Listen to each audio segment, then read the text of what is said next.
Summer na, super init, tapos krisis pa. Pero alam nyo ba, kahit krisis, yung mga nagtitinda ng pagkain, yan ang pinaka number one na hindi malulugi. Oo, dahil yan ang number one na hinahanap lagi ng mga tao. Dito sa recipe na to, habang naglalagay tayo ng yelo at 1 cup ng tubig, ayan. Alam nyo ba na pwede kang kumita rito ng 131,000 o higit pa? 6 digit yan. Ayan, whipped cream yung nilagay ko, powder.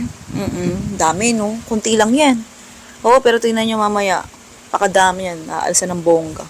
Cream cheese yung nilagay ko. Kung walang cream cheese or nagtitipid ka para mas mababa yung puhunan, yung mga keso-keso na lang na dilaw ang gamitin mo para mas mura.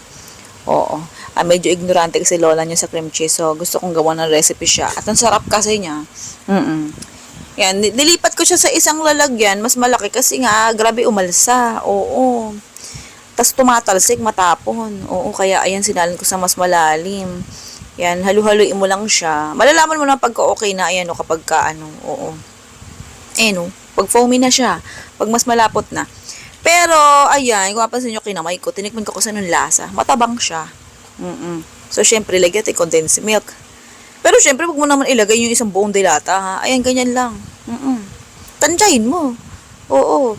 Tapos, syempre, nakulangan pa ako sa lasa ng cream cheese. So, nilagay ko na isang bloke. Yung kalahati pa. Kaya, isang buong bloke ang nalalagay natin dyan. Tapos, yung isang isang dilata ng mais, may katas yan, syempre, diba? O, isama natin dyan. Tapos, may mga nalalaglag na unti-unti. Sinala ko na, may nalalaglag pa rin. So, madali tayong kausap. Nilagyan na natin talaga ng konti. Tapos, haluin mo lang. Ganun lang. Oo. Haluin mo lang siya hanggang sa madulog mo ng bongga yung cream cheese na nilagay mo. Ganun lang. Pagkatingin mo na, halo mo na, ayan, ganyan yung texture niyan. Huwag ka mag-alala. Oo, hindi naman nakakaumay yan.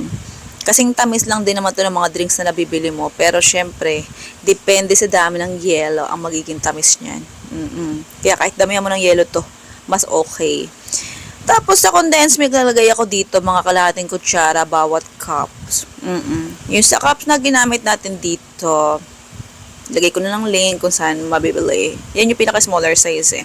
Tapos, bawat cup, merong isang kutsara ng mais. Tapos, ito yung mixture na tinimpla natin. Dami, no? Triple ata naging dami yan. Napakadami. Yan, tansyahin mo na lang kung gaano karami. O, mas maganda kung kalahati lang. Or bago magkalahati, ilalagay mong mixture, cream mixture. Tapos, maraming yelo. Kasi nga, matamis-tamis tong natin. Malasa siya super.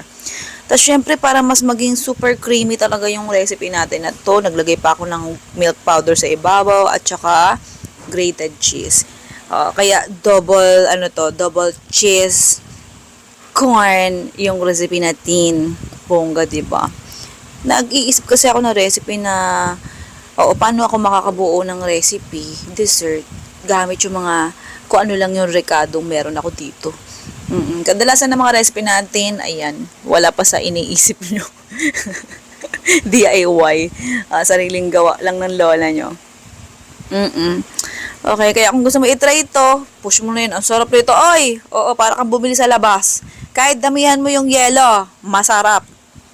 Kahit malusaw yung yelo, kahit magtubig na bongga yan. Sarap niyan, oo. Imbis na, di ba kadalasan, sago, ito hindi, mais. Kaya kung gusto mong itry yung recipe natin na to, nakakaibang, oo, at pwede ka kumita ng 131,000 kung paano nga ba kitain yun, ayan, i-check mo lang yung link sa baba. Oo, sige na, love you.